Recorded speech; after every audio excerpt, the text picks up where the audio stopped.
My name is Mariano Zeron, and in this video, I'm going to present to you a really powerful technique that we call the sliding technique. Now, this technique came about when we were working within the framework of FRTB. And it turns out that in this context, the functions we were trying to approximate were of such high dimension that building a single MoCaX object for each of the functions we were interested in was impractical. So the idea behind the sliding technique is to break down the domain of the function into subdomains and build a single MoCaX object in each of those subdomains. And then from the resulting collection of MoCaX objects, you can add them up to come up with an approximation of the function. So let me show you an image that illustrates this really well in 3 dimensions. So on the left-hand side here, we've got a 3-dimensional domain. This could be the domain of a function that you want to approximate. You can build a single MoCaX object for it. In this particular example, we're assuming that we come up with 64 points that we need to evaluate to come up with all the information to produce the MoCaX object. But alternatively, using the sliding technique, what we could do is, say for argument's sake, take this variable here and that variable here, which would be, let's say, the y-axis and the z-axis, group them together, build a Chebychev object for those 2 variables, and then the remaining variable, which is the one in red, that you isolate it on its own and build a MoCaX object for it. In this case, it would be a 1-dimensional MoCaX object. So we end up with 2 MoCaX objects, but then you add together in a particular way to obtain an approximation for the function. Of course, you're not going to get necessarily the same degree of accuracy for this sliding technique as you would get if you built a single MoCaX object. But one of the things that we've seen, especially in the application that we implemented it for, which is in FRTB, it gave really, really good results. For any further details and information that you need about what all this is involved with respect to FRTB, there's another video that we've made that you can take a look at. Later on. For the time being, in this video, I'm only going to talk about the use of this implementation, of our implementation of the sliding technique within the library. So let's take a look at a code that I've prepared here for you.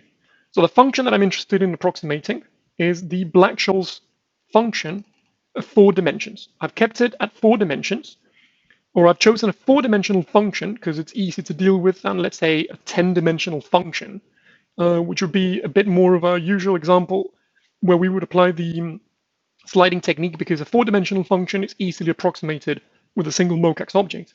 In fact, I would say that some of the cases where I've had to use the sliding technique, the function had hundreds of dimensions. And essentially the way that we did was we identified the most important variables that were, let's say, the driving factors of the function, and we grouped them together, let's say 3 of them, we grouped them together, build a single MoCaX object for them, and then the remaining variables that usually had very little impact in terms of the risk for that function, we left them on their own and built MoCaX objects of 1 dimension for each and one of them. And then you ended up with a collection of MoCaX objects, all of them pretty small, pretty quick to evaluate, that we added up together in order to come up with the approximation. But it's going to be really easy to see once we go through the example that I've prepared here for you in this 4-dimensional case.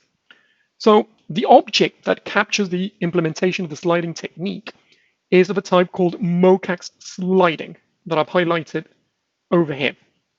Now, all the details that you need to know about the MoCaX sliding class can be found in the documentation.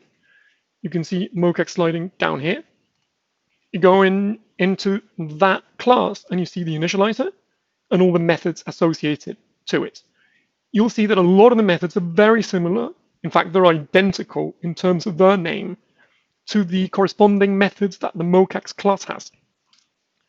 And in fact, the way that we build a MoCaX sliding object is very similar to the way that we build a MoCaX object. But there are some differences which now I want to describe.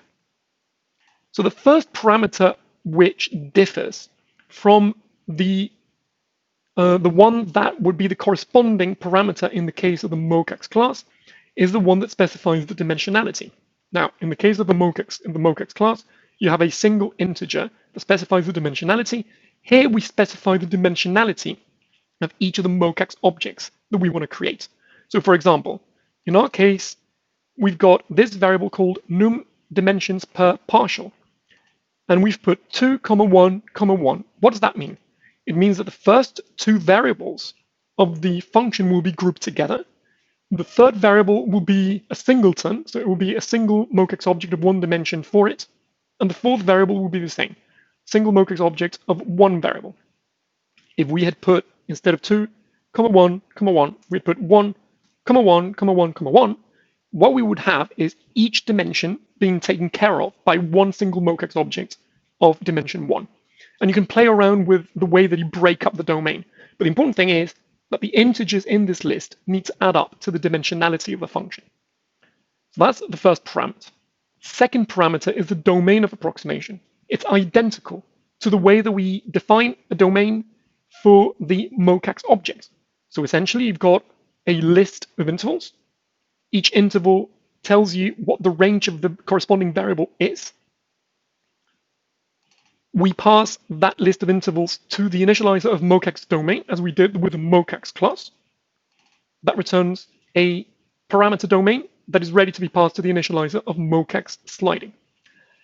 We also need to specify the Chebychev points of each of the MoCaX objects that will be generated. Now, the way to do that is to create, in this case, given the dimensionality is 4, we'll need to come up with a list of 4 integers. So in the case of a break up of the domain of 1, 1, 1, 1, these values that I've chosen here of 10, 8, 4, 4, the 10 corresponds to the first variable, the 8 to the second, and that is to the second MoCaX object, the third to the third MoCaX object, and so on. If we had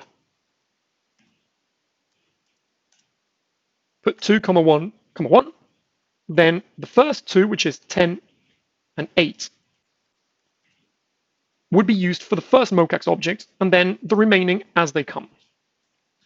Then the next parameter, which is very important, by the way, is called reference point. Now, I said that the technique basically relies on breaking up the domain of the function in several subdomains. The way that we do it is we take a point, and around that point, we start taking cross-sections of the domain. So very similar to what you do with Taylor approximation or Taylor expansion of a function. But the difference is here that instead of using the derivative of the function as a way of approximating the value of the function, we use Chebychev spectral decomposition in each of these cross-sections, which all coincide. All these cross-sections meet at the reference point. The advantage is that, of course, on each cross-section, you get great accuracy, all the accuracy that Chebychev approximation theory offers. And also the fact that you can group variables together to build a single MoCaX object for it means that all the cross risk that you have between those variables will be captured by that object, which is something that Taylor expansion cannot offer. And then with all these parameters that I've specified, that is the way that you break up the domain in terms of the dimensionality, which is the first parameter over here. Then the domain that we specified next. Then the Chebychev mesh of each of these subdomains that you've broken up the domain into. And then the final reference point, then you're ready to instantiate an object of type MoCaX sliding, which we do here. Notice that very similar to the way that we did with MoCaX class, and if you haven't seen how to instantiate a MoCaX class, go to the corresponding video. The first parameter that we pass here is a none. That means that the only thing that this MoCaX slider object can do is return anchor points. What we need to do with the anchor points is then pass them to the function, evaluate them, the values then are fed back into the MoCaX slider, and then you finalize the construction ready to be used in your calculation. So it's essentially, after this step, is essentially the same as building a MoCaX object. So another way, by the way, another way in which you can think of the reference point is, at least in the context of FRTB, the reference point can be chosen to be, for example, today's market risk values, because in these kind of calculations, you want to come up with a P&L calculation of a whole distribution of, let's say, values of 10 days, of the risk factors of 10 days into the future. If you choose your reference point to be today, that can be the point around which you approximate your function, which makes sense in this particular context. So let's run this bit of code which builds the object. And now I'm going to show you how to evaluate it. By the way, just as we have with the MoCaX objects, you can print them. And by printing them, you obtain a description of what they consist of. In this case, you get a whole description of all the what we call the slides, or the MoCaX objects that decompose the domain of the function you want to approximate.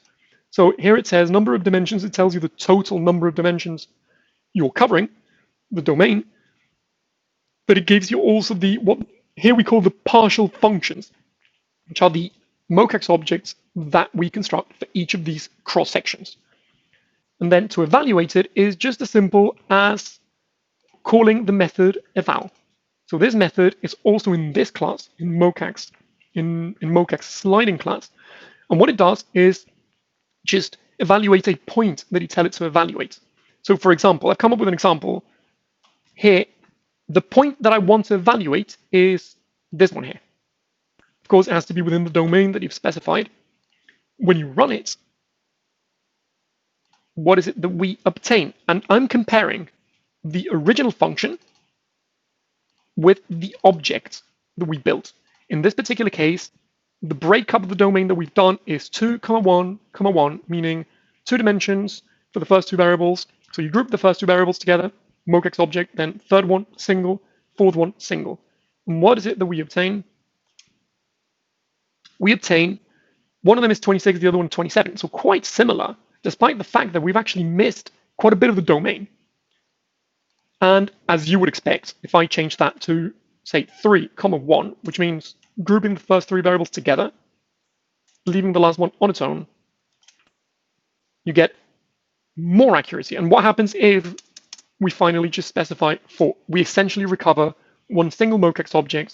So you get the whole power of Chebychev approximation theory. And as you can see, the accuracy is much higher, 10 to the minus 3. So essentially what we've seen in this video is a technique that allows you to tackle the problem when you have functions with huge dimensionality, that you know that you can arrange the variables in such a way that then when you group them together, you lose the least amount of information that you can possibly lose. You end up evaluating the function in very few points, add up the resulting MoCaX objects, and you get a good approximator for the function. And of course, the advantage is that the sliding class in our library allows you to deal with all this with minimal faff. So thank you very much. If you've got any questions, please get in contact with us through the email that appears on screen. See you next time.